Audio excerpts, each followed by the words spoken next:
Steep snow and trees equals stuck people a lot. Don't become a guide, I'm telling you. It ruins you.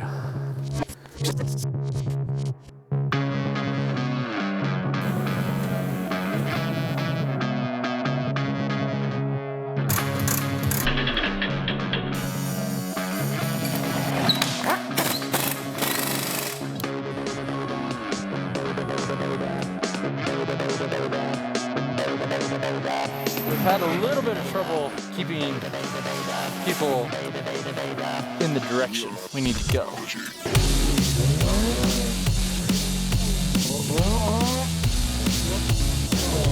Because the snow's deep.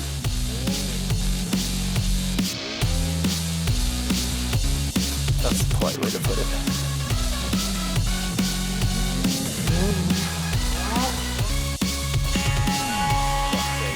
Frustrating! I knew I had to really put my foot back and get to it like this, right? You can't run through it like that. I think the best part about the Russia trip, I showed up and I got to ride a brand new 2013 Pro RMK with a Boondocker Turbo, all my signature accessories already on the sled, and some of the best snow in the world at that time. Man, we're Buck Wall that. I definitely know that. He's the one who made me puke in a BMW.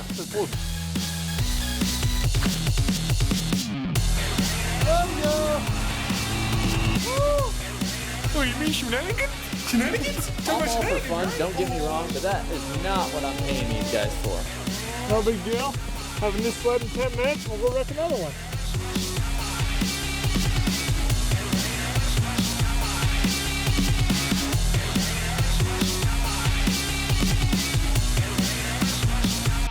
Was your bumper behind this? The bumper used to be right here. Yeah.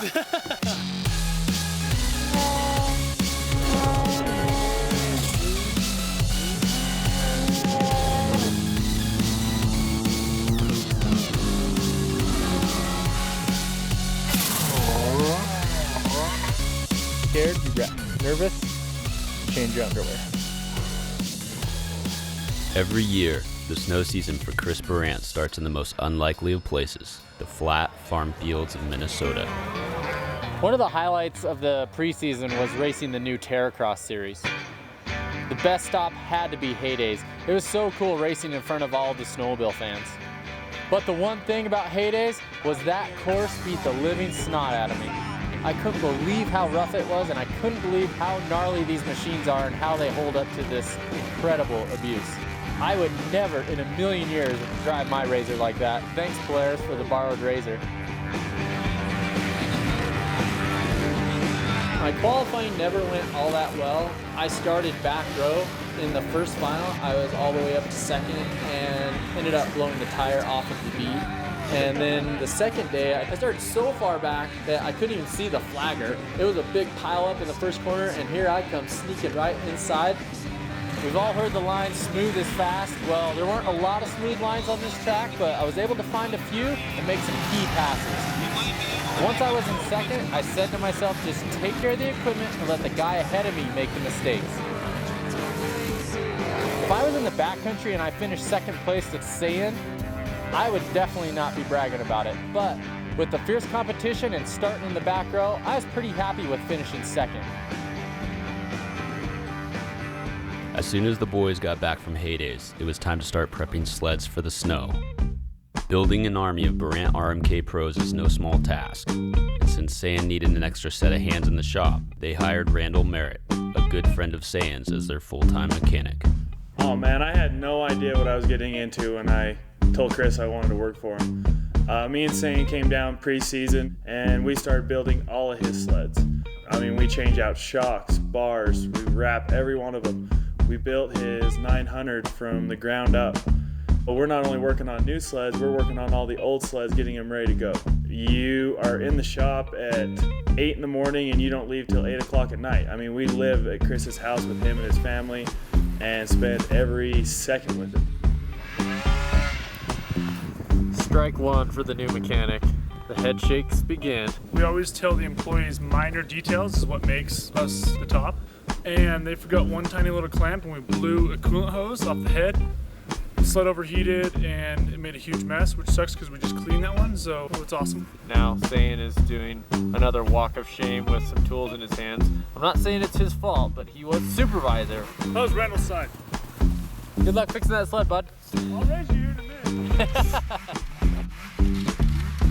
I'm Instagramming. I'm supervisor, get back to work. You don't do anything. It's pretty cool. It kind of feels like I'm running my own crew, and I kind of get to manage the shop and what the boys are doing. A huge thing, especially when you're working with friends, and this is something I had to really learn with Chris as well, is there's times where Chris is my boss, and there's times where Chris is my friend. I've known Sayan for a really long time, and I've never been in a situation where he's serious. So, I mean, getting down here where he's my boss, this is like a huge change around, and I've never seen a side of him like this.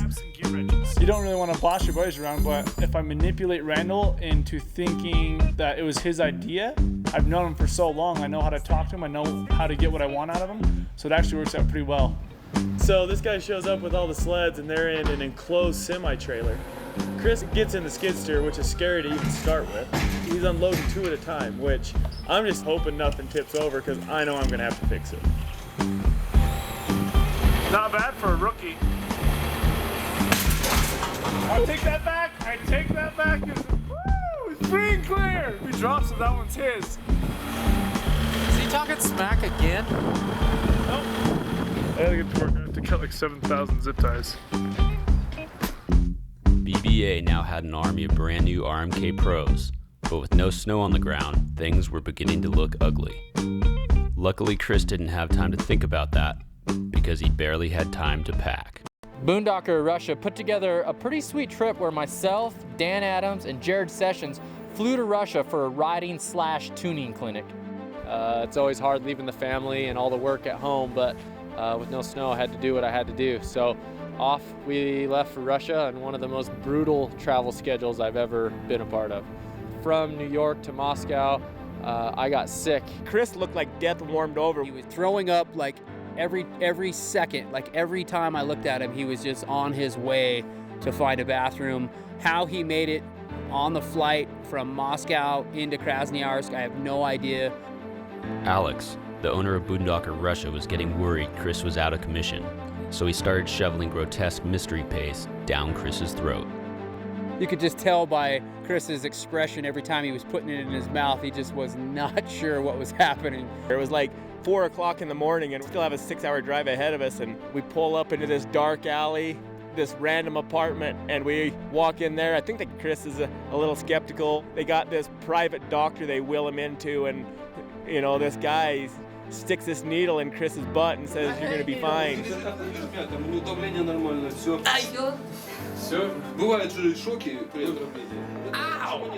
But I have clean underwear on. I didn't sign up for this, dude.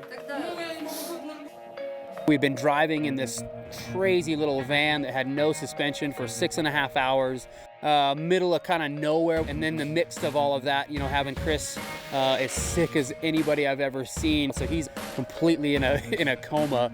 Between the Russian drugs pumping through Chris's blood and the nastiest jet lag of life, Chris wasn't looking so good. But with all that fresh snow, there's no way Burandts was going to miss out on day one.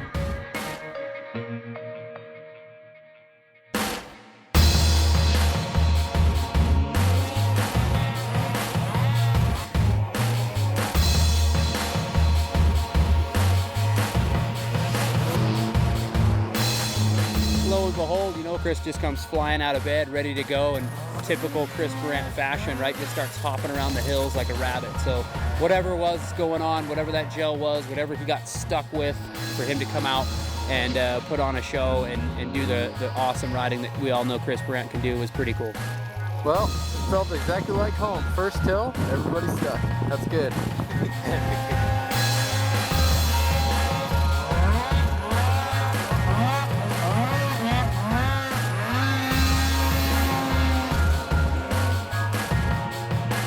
And at the bottom of every peak bottom, I keep finding this guy. No!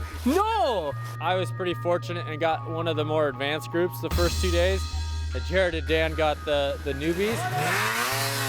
I've never pulled on skis so hard in my life. Our hands were beat, they were swollen.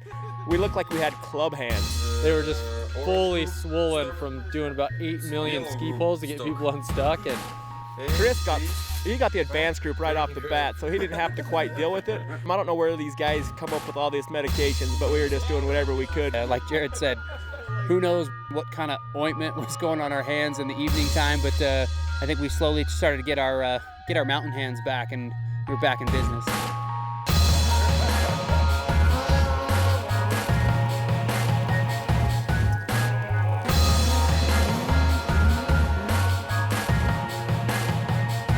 Yeah, the bathhouse, I don't know is that between the three of us, we'd ever been standing around more naked Russian men in my life, or more men in my life. It was throw on your pillowcase with a bunch of guys drinking vodka, and it literally sounded like bacon just being burned in there, man. And all of us as these rough and tough mountain riders, man, I mean, we had to step in, right, with just both feet.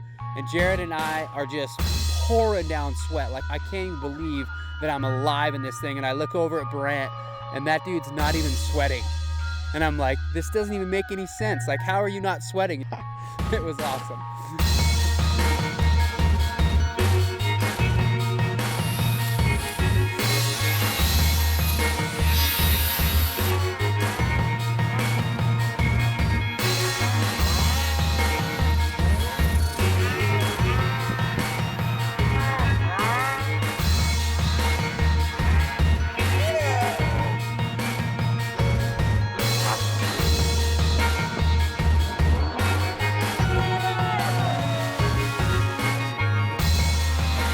Good snow, good Chris, good friends. Everything was very good.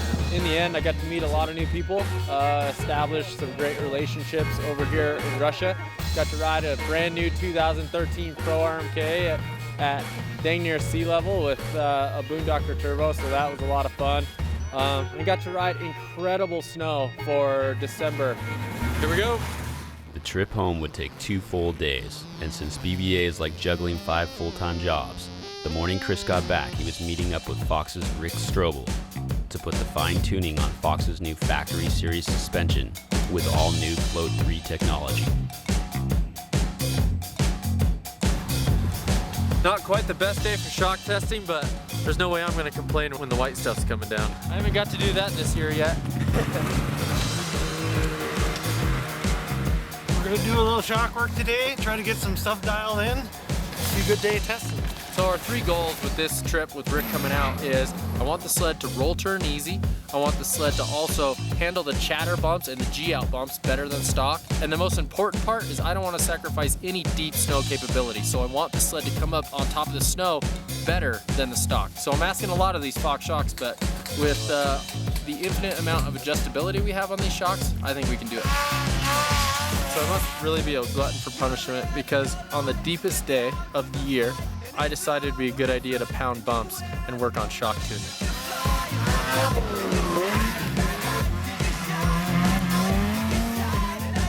A lot of checking and testing. When Fox approached me about their new factory series shock with the new Float 3 technology, I jumped at the chance to help develop a Burant edition specifically tuned for the RMK. What's cool about the Burant kit is it gets rid of a heavier coilover shock. This allows your suspension setup to be dialed in for the big bumps, the small chatter bumps, and to get up on top of the snow way better than your buddy's sled on those super deep days. And you're getting all the shocks Kashima coated. This adds to the durability of the shock, no stiction, and anytime you can add all those features onto a bolt-on product and still shed some weight, that's a no-brainer. I don't know what Rick's doing to my sled right now, but if I get stuck, it's his fault.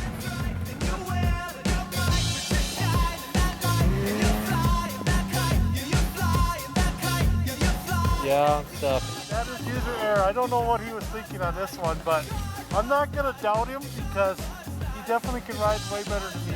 Whatever you guys do, be very gentle with this sled. The sled's brand new. Yeah. Just be very gentle. Look at it. I wasn't really breaking it in very good up there. I don't know. This is going to cost him dearly, this one, I'll tell you.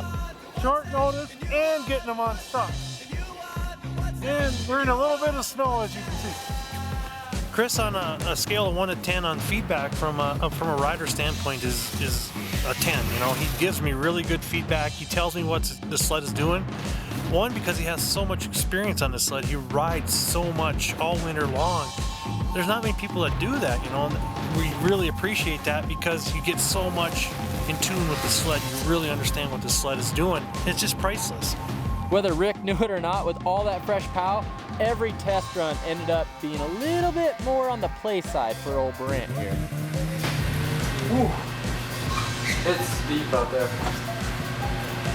How are those settings? Huh. Nothing wrong with a little white lie on a powder day. Oh yeah, forgot about that. Oh yeah, this is what we're doing. We're working on shocks right now.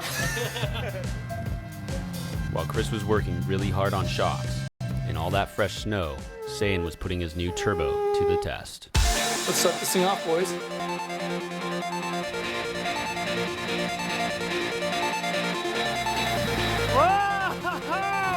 Whoa! Dude! I was under the snow over there. It is really, really deep there.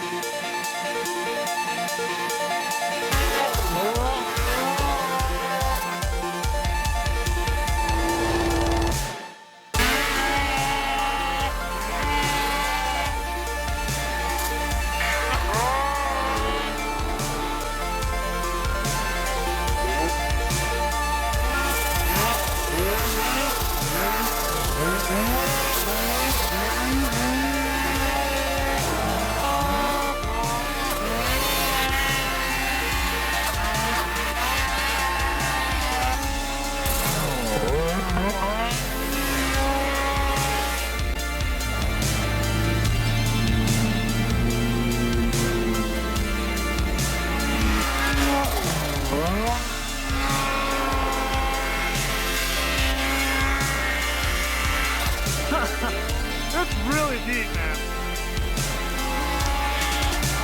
It's okay.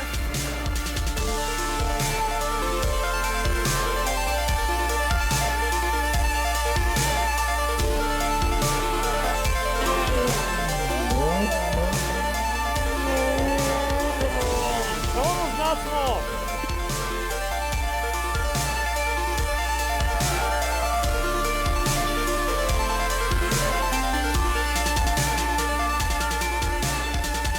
Welcome to snowmobiling the Skinner way.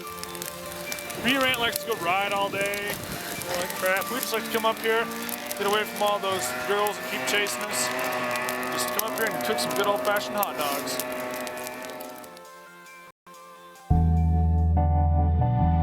My name's Joe Duncan. I'm the sport organizer for ESPN Winter X Games. I put snowmobile events into the X Games in 1998, and here we are many, many years later at the Winter X 2013 in Aspen, Colorado.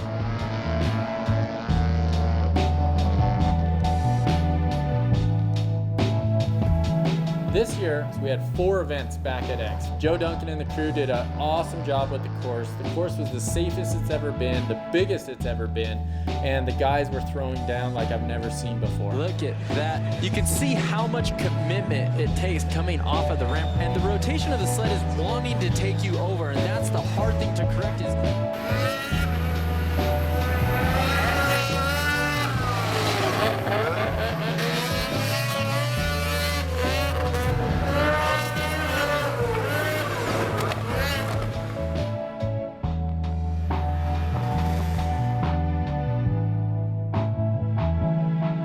see Levi, my Polaris teammate, win 2 gold medals. That was really cool. To see Daniel Bodine throw down some of the biggest, gnarliest things that have ever been thrown on a snowmobile. That was really cool.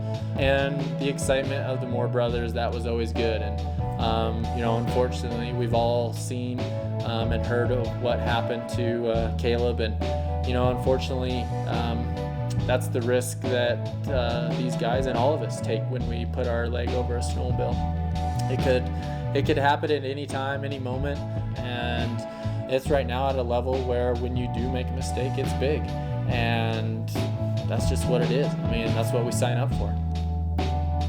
Caleb really helped to push this sport, and his progression is going to be remembered forever. And that's something that is going to be in the riders' minds from here on out.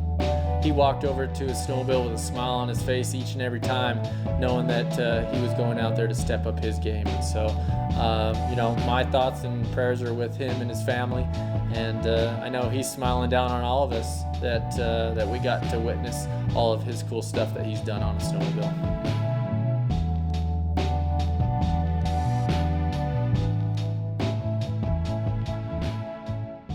And then it didn't snow. For this year, we stepped up, so we had 3 tours, 3 lodges, 25 Polaris snowmobiles, all ready to go up in Buena Vista with our shop and store and the whole deal. And then it didn't snow.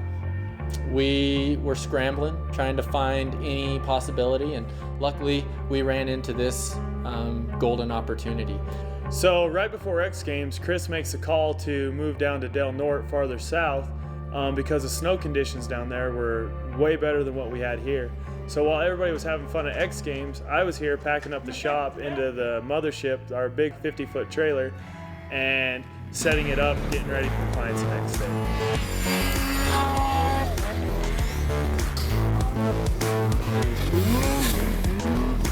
The first day we were there, it was sick. We maybe made it a mile from the truck all day long, and I was out of fuel, and I'm just like, this is what snowmobiling is again. This is what I love right here.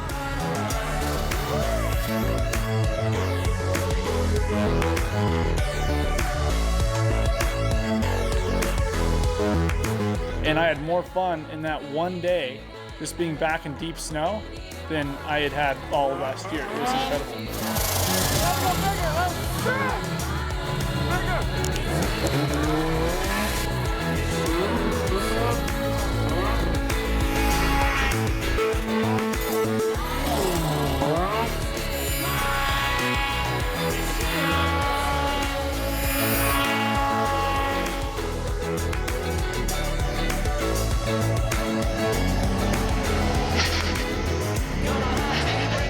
I've never had such a hard time wrenching than out of a trailer. I mean, you're in close quarters, you got 2 sleds broken down, a third one that needs stuff. I mean, you're out in the snow wrenching even.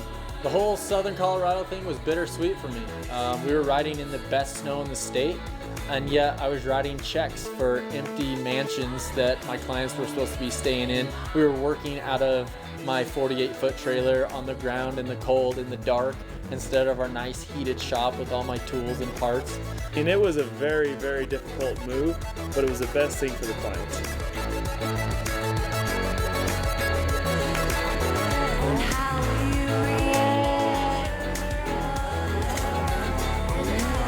Wow, there are days I would pay $50,000 to have this snowmobile. Today is one of them. Holy cow, pretty sick.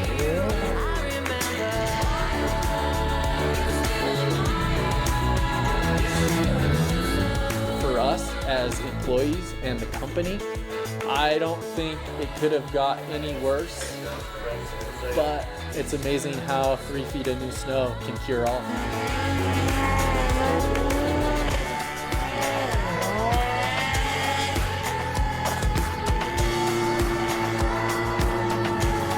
I'm as fast as my snowmobile go. Not that much track.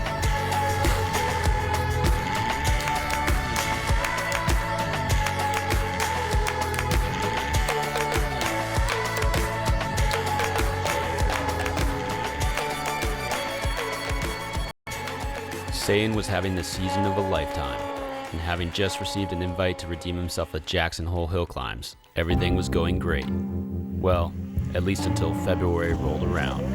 These are the days we kill for, buddy. Right here. In the past 6 years that we've been open, we haven't had any injuries. Yeah, we've had bumps and bruises, and little things like that, and that's no big deal. Everyone here is first aid certified and avalanche trained, all the guys, everything, because it's required.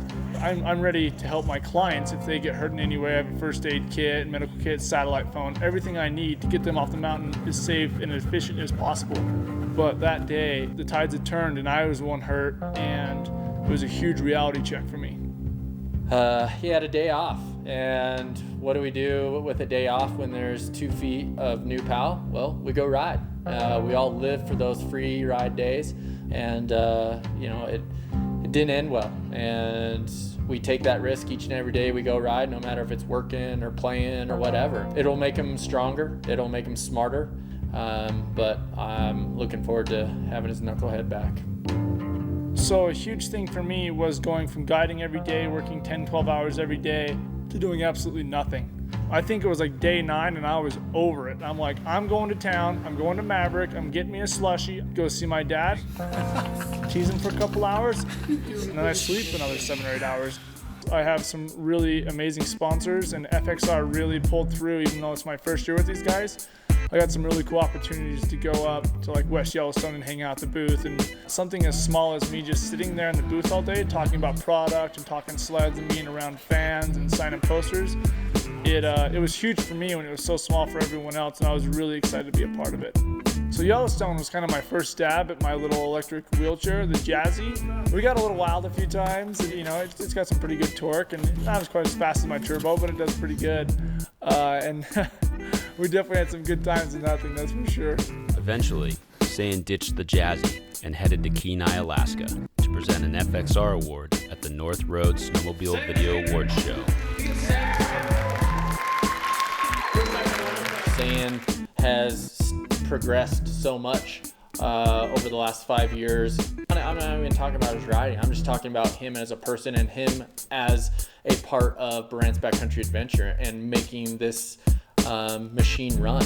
To not have him this year was a huge thing for us, and I guess I can't wait to have him back. When Chris wants to go head-to-head with professional hill climbers, it's been on their turf at the Jackson Hole Hill Climb.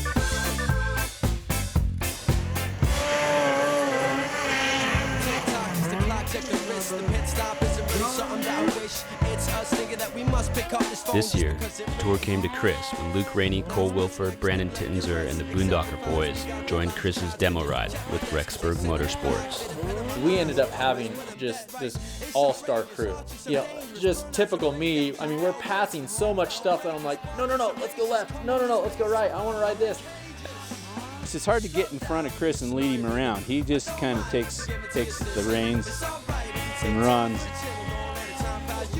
You would think, being that Luke and the riders from around that area would have been the leaders, it was quite the opposite. Chris was the leader all day, and you know, he's just dropping into valleys and heading over ridges and right into areas that, you know, we'd never even been before.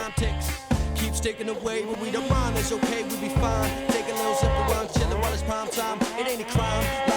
Chris is an awesome guide, even when he's in your own backyard. He'll show you new stuff. I led them down one little waterfall that was kind of a big deal. Luke Rainey was behind me, and I was like, dude, you might want to stop, like right there, stop. Some guys followed Chris down towards the cliff. I don't know what they were thinking. You know, you don't just follow Chris. Ended up with Cole Wilford, Brandon Tittenser, and Luke kind of jacked up with a bunch of clips, and so we spent some time getting them out.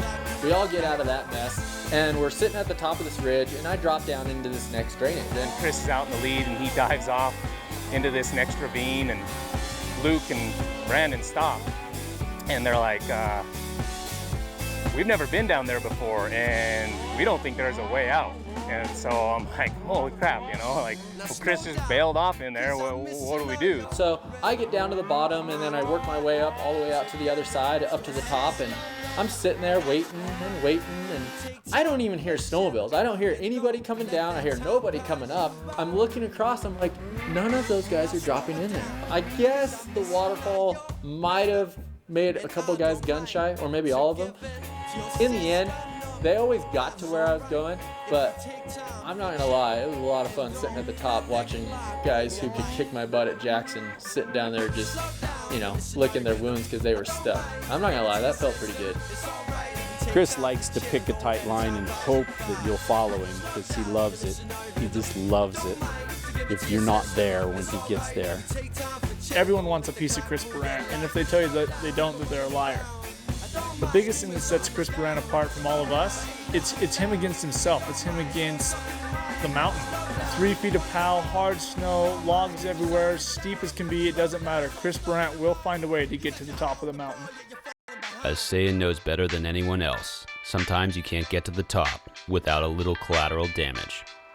I do all the parts ordering here, and I have a pretty good inside lead on who breaks the most stuff. Cool, yeah, let's have a conversation of who broke the most stuff. Oh, honestly, I don't know, but I would guess Ryan. First ride of the season with Ryan, we end up, going find some pretty good snow and powder everywhere. We're sitting down there talking. Here comes Ryan. I see this mangled pile. I'm like, what in the heck happened to that sled? Hood ripped off, headlights missing. I'm like, yes! He had a strong start to the parts bill already, and I was pretty stoked on that. He had a rough start, and it didn't get any better during the season. 8 A-arms, a tunnel, 2 hoods. We quit putting new bumpers on the sled. We just left them bent because we knew they were just going to come back bent again. Ryan, I think, single-handedly maxed out my parts budget for the year after probably the first month. I don't think anyone here is going to throw the boss, Burrandt, under the bus, but I'm pretty sure he broke his fair share of parts this year. I think he definitely beat me. Oh, I do want to say that, in the very end of the season, my sled, personal sled that I ride every day, only sled with original A-arms on it. Oh! That's right. The mechanic. Okay. All right. So the very, very first ride of the year, Chris lets Randall ride the brand new sled we called Yeti. Brand new. So Randall tried to outdo Chris, which, speaking about experience, he generally doesn't go very well, and rips a huge hole right down the side of this brand new sled. It has like 6 miles on it. So at the end of the day, the joke was on Randall because Chris made him not only rewrap the sled, but he had to change his bars and shocks and everything and make that Randall sled because it was already wrecked. It was pretty hilarious. Rhino's trying to get out of having the biggest parts bill, so he's trying to claim that this titanium rod that's in Sayan's leg should be considered in the mix. So the titanium rod in Sayan's leg that they mashed in there with a hammer is probably not compared to my one measly tunnel and a couple A-arms. It's a pretty far-fetched idea. I would say we're going to go with the old school rules as a parts bill is a parts bill. But if, the boss man will allow it, then Sayan doesn't have a chance. He's going to have the title 2 years in a row. I don't think Randall's counting the CV axle he blew up. In April, we get this awesome snowstorm. I get stuck in the truck and trailer going up. He loses the CV axle, so he has no 4-wheel drive. We can't get him anywhere because, it was literally slick as snot out there. And we're trying to unhitch my trailer, pull it around without it sliding down the hill. Chris broke a bumper in half. I don't even know how you do that. You rip a bumper in half. I got my truck stuck again getting his truck out. It was absolute mayhem. The riding was so good that day, it almost made me forget about the epic failures we had in the parking lot. Rhino may have lost when it came to the parts bill, but considering he rode almost every day of the season, maybe that title deserves an asterisk. So for me, this is definitely like a job come true, living the dream, that kind of stuff. Thread the needle. Thread that needle. To the left, to the left, to the left. Perfect!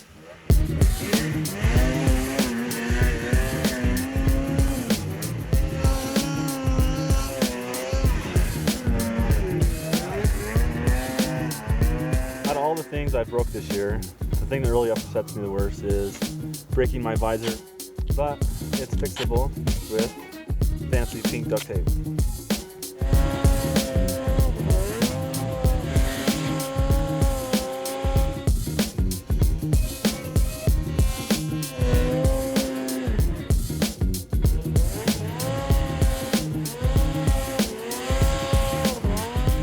I'm trying to give you something nice. And this is what you do to it. Pink duct tape.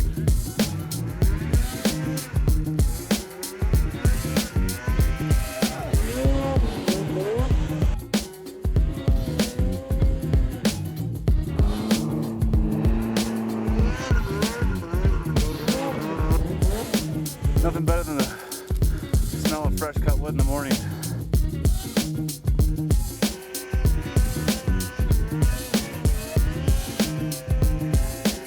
There she is.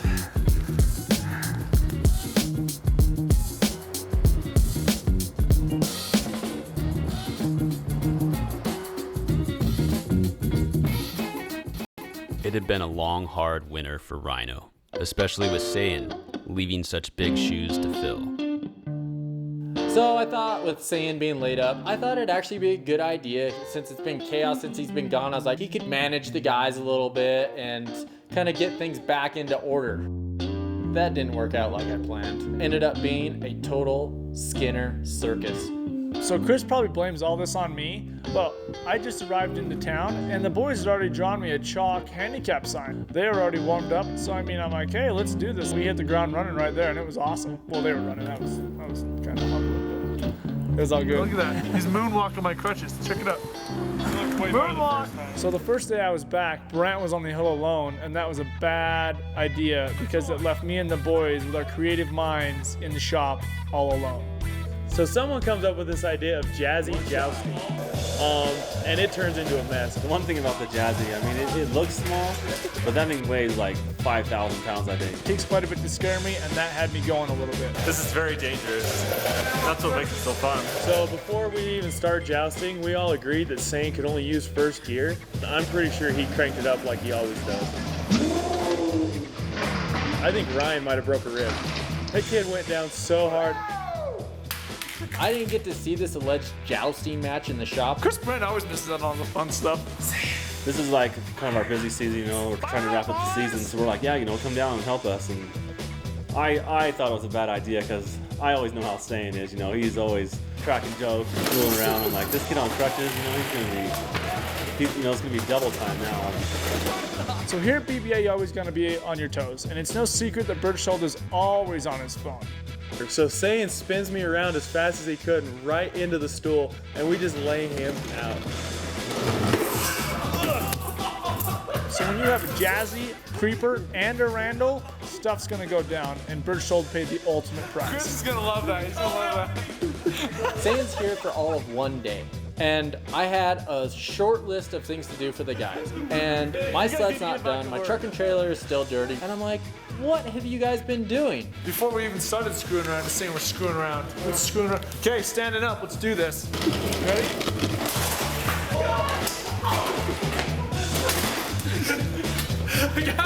The dude doesn't even need a wheelchair. I'm all for fun, don't get me wrong, but that is not what I'm paying these guys for. I think I broke a rib. Saiyan was totally out of control, but so was Chris when he came up with this year's Razer Day. This year, we wanted to kind of make things a little more technical, so we went into a place that most likely we really shouldn't have taken our Razers. I'm pretty used to having to babysit Saiyan when it comes to extreme terrain. The first obstacle we came to, I was basically having to come out and, well, I didn't have to drive his Razer for him, but basically I had to push him through this obstacle. I was like, man, this is gonna be a long day. Saiyan's stuck on flat ground again. Didn't even get to the hill. Probably the most painful thing for me to see was Rhino goes out and buys a brand new Razer XP 900 power steering, all blinked out, thinking that we're gonna have this nice, fun, mellow day out on the track. So my Razer has like 5 miles on it, and all I do is like boulder, rock hop all day long. My brand new Razer is just totally trashed in like the first hour. It didn't count, his eyes were closed. So in the winter, Chris is very good at being in the front, but apparently up the canyon, the pressure was too much, so we got passed a couple times, ended up third a good part of the afternoon. So Chris usually can do everything he can to get back up front. Both Saiyan and Ryan got hung up, and I saw a little option hook to the right, and it didn't look good at all. So here I go, trying to go around it, and I almost get through it, and I get kind of hung up on this rock, boom, pop at the bead off the tire. I was like, ah, dang it. So pump up the tire. So now I'm pretty upset that I'm in way last place. Me and Ryan are still up front, we're waiting up there, you know, just working on our tan, and we just hear this turbo down there just going to work and not moving, and you know, just the stars were aligned right. Tire was all the way down in this hole, up here on this one, little too much gas, and popped a CV axle. Now I'm really in third. That's good. Which one did he break? Oh, I found it. So after Chris had broken his CV axle, the general consensus was for the whole group to head back down just in case he needs help or whatever. But I think to myself, I'm like, I kind of have a little moral dilemma here. Like, we either go help Chris or we come here what we came to do, and it's to make it to the top of this canyon. So I had to call my lifeline, the mechanic, Randall Merritt, / rider / comedian. I said, well, I'd do exactly what Chris Burrandt would do to us. I'd go to the top, take a picture, and then tell him the story about it. He called it, didn't he? Did he not? Go. They did exactly what I would do to them. But on the one part, I was bitter that they didn't follow me. They left their wingman. But at the same time, I would have done the exact same thing. I say we go up. All right, let's go roll a Razer. Ryan's first. I'm sweeper, remember? We get to the top, it's a huge rock wall, and the only option was to winch up a rock, hold it there with a brake, get the winch off, then take it to another spot, and then winch it off that rock over sideways to a ledge, and then winch it across the ledge, and then going up an embankment, and then go back over and up the ledge. It took us a while. It's actually kind of weird being at the top without Chris because he's generally always there or on his way. It's always awesome when like the three of us are all at the top being like, yeah. So it is a little bit weird, but it's also pretty cool because you don't beat Chris Burrandt very often. When you do, it feels pretty dang good, especially when you have one of your fellow buddies with you. It's pretty fun. Just like snowmobiling, mouth from the truck all day long. So the second part of Razer Week, I wanted to bring out the element that, well, I'll be honest, that I like doing more than anything, and that's the high speed, like almost like Pikes Peak kind of style, where you're just hauling butt, reading the terrain, hairpin corners, coming in sideways, just technical, looking ahead, got to be smooth, all of the fun stuff that kind of gets the butterflies going for me in a Razer. Chris came up with Chris's Peak, just like Pikes Peak, but it's Chris's Peak, and it's a time trial race between two drivers. You have to switch halfway through, pretty much. Whoever has the fastest time wins. After I gave Sam a ride in the turbo, he was freaking out a little bit. The original plan was to take turns in my turbo, but the you break it, you buy it policy, that scared the crew a little bit from stepping up to the plate. When it came time to pick partners, Chris chose Rhino for the extra horsepower. So I think Chris really had some control issues, the whole way up. He was, do this, do that, look over here, look up there, hit the brake, gas.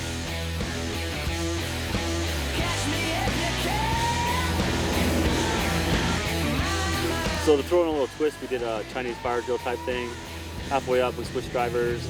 It was pretty fun. Chris actually kind of left me. I think he was kind of getting bored with me driving or something. Finally caught up with him, got back in, and away we went.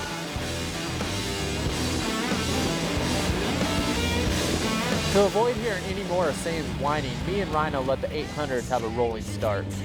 So everyone's teaming up, and I end up with a cook, which is all good. I think he spent about 9 minutes in a Razer in his entire life, and I get scared extremely easy on the passenger side. Chris, the cook's driving style, I would say, was the furthest thing from fluid, but is definitely effective. It's called pinned everywhere you go and scare the crap out of Sane as much as possible, and he definitely did all of those things, and it was an absolute blast. These guys like to make fun of me for my driving technique, but I like to call this high and tight. Keep the elbows high, keep it tight, keep it right. So I got lucky enough to have Ryan McConnell, the office manager, as my co-driver. Our Chinese fire drill went smooth. As I came to a complete stop, he was already halfway out of the Razer, going through the windshield, made this awesome 180 turn around the pole, and we definitely exited road riding.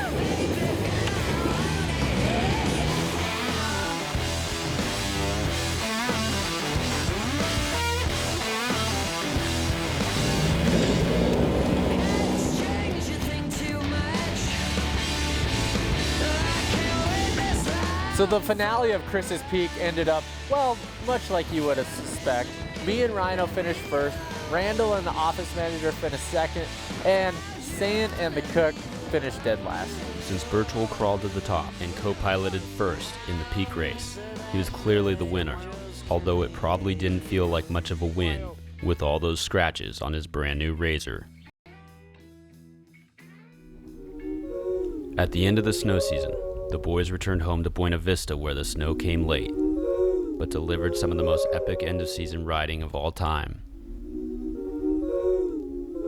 For me, I realized it's always going to be an adventure. Mother Nature is never going to cooperate, but I know as long as we give 110%, we'll always figure it out. We'll make sure that the people, the clients, my customers, and my employees, that we all have the adventure of a lifetime each and every season.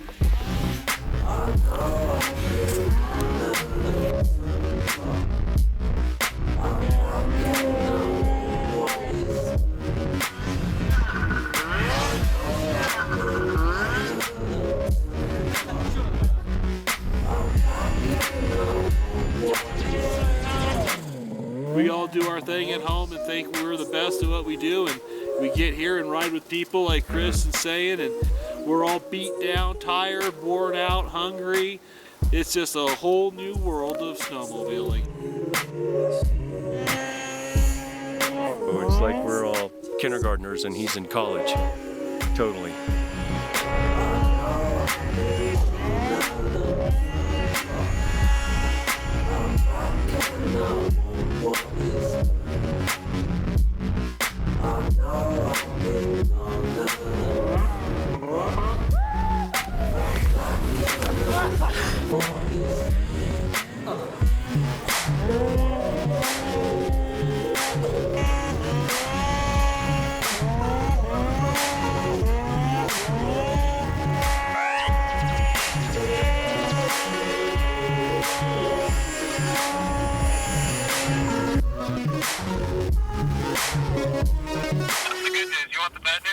I don't think so. Alright. We lost the bulkhead. I hate those calls. I almost rather they don't tell me. What are you doing today? I don't know, I'm just working at the shop. Okay, cool, see you later. That'd be nice. It'd be really nice, actually.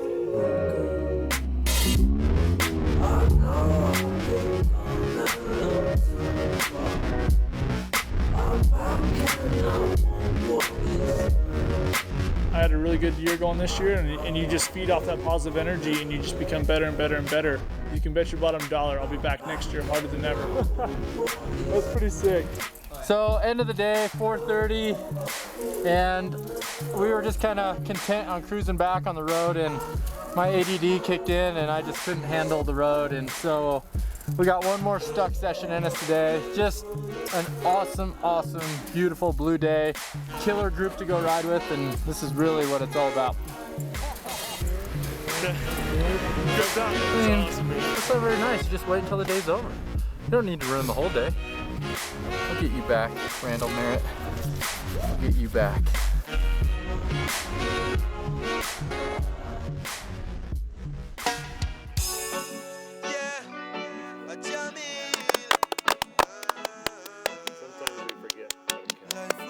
Take 4.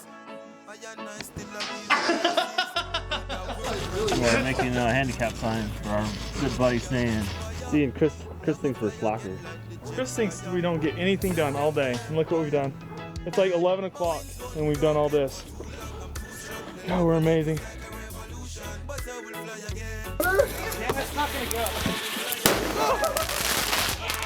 You've got mail. Me and Travis Pastrana and Dale Earnhardt Jr. AOL for life. Yep, that is correct. Okay, next question. Pass. Next question. Next question. Nailed it. Nailed it. We did that. Right on the head. That's not true, but I don't even care. This is what happens when you ride 120 days out of the year. You get lazy. You get 3 parts. Yeah, this is what happens when Santa's not around. Yeah, this is what we do with our time. See the problem there? Oh, yeah, I sure do. That's what happens when Jordan does such a great job on our wraps, and they sync so well that Jesse just keeps putting the sticker onto the next panel so you can't get it off. Most people use a track stand here at PPA. We just set it on top and pin it. Even Sandy says he's a diva because only he can make his sandwiches. It's pretty bad. He won't get them from anyone else. He has to put them on. Because he has so much hair on his hands, and when it falls in his sandwich, it tastes perfect. I got blinded the other day by the glare off his hair on his hands. He does have hairy hands. It's bad. I'm like, he's a Chewbacca. I'm like, dude, shave your knuckles. If there was a red Chewbacca, I would name it. Pepper cake. What's that? If there was a what? If there was a red Chewbacca, it would be Chris Burandts.